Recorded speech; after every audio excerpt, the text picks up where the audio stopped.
Welcome back, ladies and gentlemen. How is everyone doing today? Good, great. Time for some more StarCraft 2 commentary. I don't know why I ask how you're doing. It's as if I expect a response.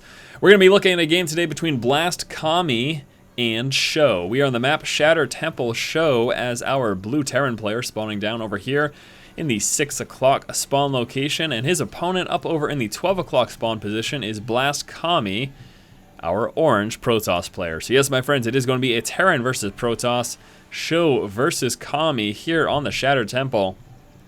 And how many of you miss Lost Temple? I guarantee that if you're a Zerg player, you don't miss Lost Temple at all. Lost Temple was a frustrating situation against Terran. Specifically because of that ledge that was right next to that natural expansion that allowed for Marine and tank drops, shelling out your expansion, even a quick Thor that could hit your expansion. But sometimes I miss the Lost Temple. I wish there were some more games on it, even if it's just a fun game. If any of you watching are pro players, unlikely, but if any of you watching are pro players, get a game or two on the Lost Temple, send me the replay, force@forcestrategygaming.com, and I would be happy to commentate it. I want to see some more games on that map. I miss it. Makes me sad. I'm all teary-eyed now. Come on. That's ridiculous. All right, SjoW opening up pretty standard here, actually, with the 10 depot, 12 racks, and 13 refinery. I guess it's no longer standard, though.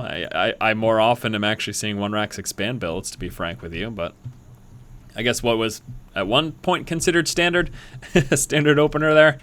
Yeah, it does seem like nowadays, I think the map, well, obviously, the maps have a big role in this, that quick expand builds are king in most situations. In many maps, in many matchups, you see a quick expand build. A 1 gate expand, a forge fast expand, a 1 racks expand, a 2 racks expand, a reaper expand, a 1 gate expand, a 3 gate expand. I mean, and then of course you've got Zerg players going just, no, hatch first. But that's been standard for a long time. But yeah, players just getting more comfortable, especially with the larger maps for quick expand builds. Marine getting a couple shots off on that probe. Probe will make it back to safety. Looks like the Marine, nevertheless, will be pulling out. He is a scouting Marine. The SCVs are too scared. The Marine's like, I got it. I'm going. Marine going to be checking over here at the 9 o'clock position. And then if he doesn't spot him there, he knows he's over here. Cross-positional spawn locations, not possible on this version of the map. What does that mean? That means, near position spawn locations are not possible, meaning that with SjoW here, it is impossible for Kami to be spawned over here, and vice versa. With Kami located over here, it's impossible for SjoW to be over here. So now, SjoW scouts out over here in the 9 o'clock. He immediately knows, well, I know he's not near position, so that means he's cross position, which is right up over here. And that is the case. Yes, it is. Process of elimination, my friends. It will do you good. Don't actually have to endanger that Marine by walking into the main of Kami as that Stalker pops out. Now back over here, very interesting. We do have some Hellion opening here from SjoW. Also, we've got a reactor coming on down. A bunker going to be necessary as an early game Stalker could wreak havoc here on just a few Marines. So coming out of that bunker to defend himself against that. And here comes a starport prediction. Courtesy of Force, I am going to assume here, based on all the evidence before me, that we will be seeing a Marine Hellion medevac drop and or push here from SjoW. And that is quite clearly what is going to be happening. As more and more Hellions come out, reactor and Marines coming out, that starport, we should be seeing a medevac. Oh, Miss Micro there. That's unfortunate there. Getting an extra shot off on the Hellion Kami. Good job on him, but unfortunate situation there for SjoW. SjoW pulls forward, scouts the expansion, and he is probably thinking, glorious, glorious day, because that is exactly what he's okay with right now, as we are going to be seeing this push of Marines, Hellions, and medevacs. Very strong, very, very potent push. Coupling that with some SCVs as well, if SjoW decides to make this an all-in, given that extra racks there, that may very well be the case. Could be seeing an all-in here from SjoW. It's a bit much in terms of these production buildings. If he's not planning on expanding, then this is to be expected. But if he does plan on expanding, then he's got to do some tremendous economic damage to catch up with Kami, because Kami, with his natural up now, is going to start to get a strong economic lead.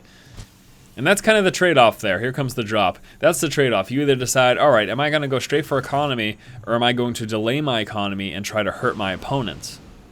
That's how you play the game, my friends. Kind of at a basic level. There's a lot more that goes into it. Macro obviously being very important. Hotkey, scouting, micro. Also, there's tons of stuff in the game, of course, but I'm just saying, if we try to throw it down to a basic level, your decision making is on that. Yeah, it's a one base. We're seeing a one base push here from SjoW. This barracks would not be happening. That barracks alone would probably not be happening if you plan on expanding, but we have this barracks coming out too. Yep, one base aggressive push. Starting things off here with some Hellion drops. Now Kami is fully prepared for this. Spotting the Hellion in and of itself is a little bit of a giveaway. So Kami knows that something funny is going on, because normally you won't see a Hellion. Again, you'll either see like a 1 racks expand or 2 racks expand. Bio is what you usually see early on in TVP. That's what you can expect there from your Terran player as a Protoss. Observer Scout now heading out for Kami. He will be going in the main. It's going to be right as that push is coming, though, as we're going to see those Marines start to mobilize. Also, another medevac in play. Dropping the, dropping the Hellions on the low ground. A couple Stalkers pull forward to engage. Takes a couple shots. Doesn't lose it, though. Manages to get away in time. Marines pulling across the map. This is something that Kami is aware of. He can see the push now. Back over here. We've got another refinery actually coming on down. And, wow. Two more racks over here as well. Yes, again, no question, my friends. This is an all-in. Marines pulling down. Grab those 2 Stalkers. Nice, free, and easy kills. Factory now pulling forward to Scout. He's going to be getting some intel with that. And he is just going for it, man. He's got 5 racks total. Yeah, he's dedicated.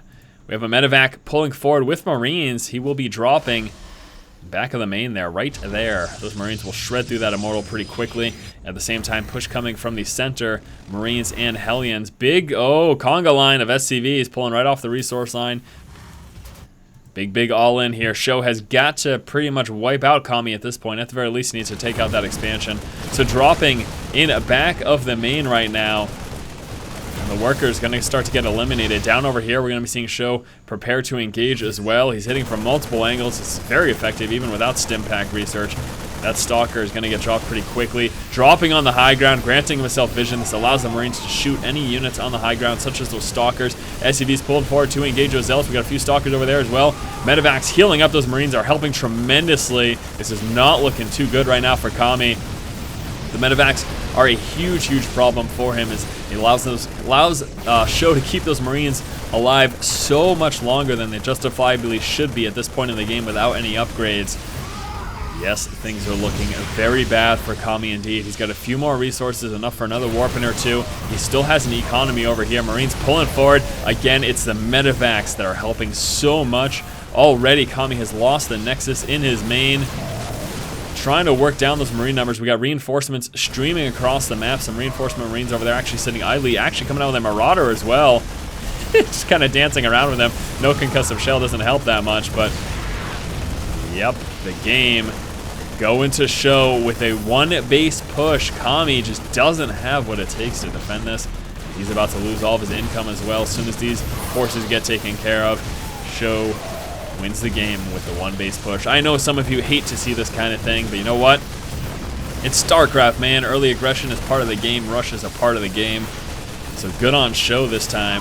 Fortunately for Kami, just didn't have what it takes. That drop in the back of his main really hurt him. He would have had a stronger economy had that not happened, and could have come out with additional warpins and possibly defended himself. But again, as we saw, that did not happen, and that is the game. As infuriating as it might be for some of you to watch, SjoW did win this game with a properly executed 1 base push. Pushing out with Marines, Hellions, Medevacs, at the same time dropping in back of the main, disrupting the economy of Kami, and allowing him to continue to reinforce the Marines, plus the Medevacs with the SCV buffer. Very potent push. Alright guys, thank you so much for watching. Hopefully you enjoyed this quick little game here between Kami and SjoW. As always, if you like the content, please subscribe. Stay tuned for more StarCraft commentaries and other gaming goodness. Thanks for watching, guys, and as always, keep watching and keep owning.